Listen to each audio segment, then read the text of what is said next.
Did you expect any backlash to making an Indigenous Peoples Day post? No. Our other top story, a political firestorm at the Alamo. I just felt that I had to fight, that the defenders of the Alamo wouldn't have taken this lying down. You just heard from Kate Rogers, the former CEO of the Alamo, who was suddenly forced out when Lieutenant Governor Dan Patrick demanded her resignation, not because of her job performance, but because of something she wrote years ago in her doctoral dissertation, work that had nothing to do with her role at the Alamo.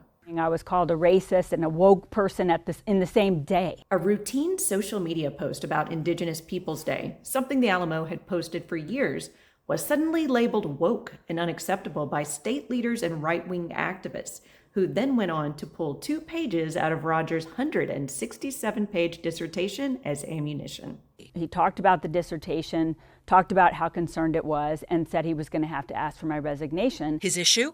Her dissertation said politicians shouldn't dictate classroom teaching. She also wrote historic sites could bring people together.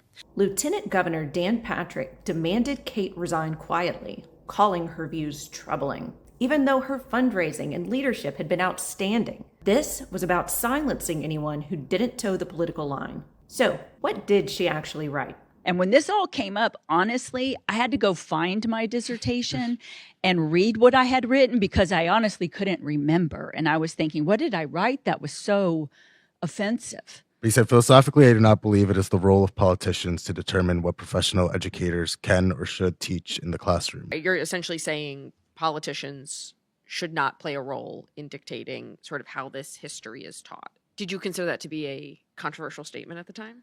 Obviously not. Yeah. But it's a different time, you know. Kate's so-called offense was simply arguing that politicians shouldn't dictate classroom teaching, a belief in the First Amendment, a belief in teachers as professionals. And for that, state leaders demanded her silence. If that could happen to me, what about everyone else who has ever written a piece of scholarship that someone out there doesn't agree with? When Rogers refused to resign quietly, things escalated. She lost her job, email, her severance pay, all because she defended her right to speak. Dan Patrick, who publicly claims to defend free speech, led efforts to suppress it, passing laws to muzzle teachers and professors, ordering museum events canceled, and ousting leaders who refused to bend history to fit the party line.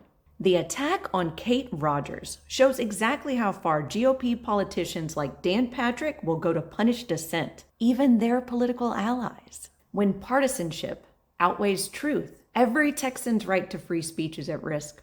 If we want a future where community leaders and educators have a right to tell the full story, we need to speak up now. This is Wake Up Texas, and this is how we got here, Texas. I know I'm putting myself in a very vulnerable position. The odds are against me. I'm like the Texans up against Santa Ana. Like, let's just be clear. But somebody has to stand up because this is not right.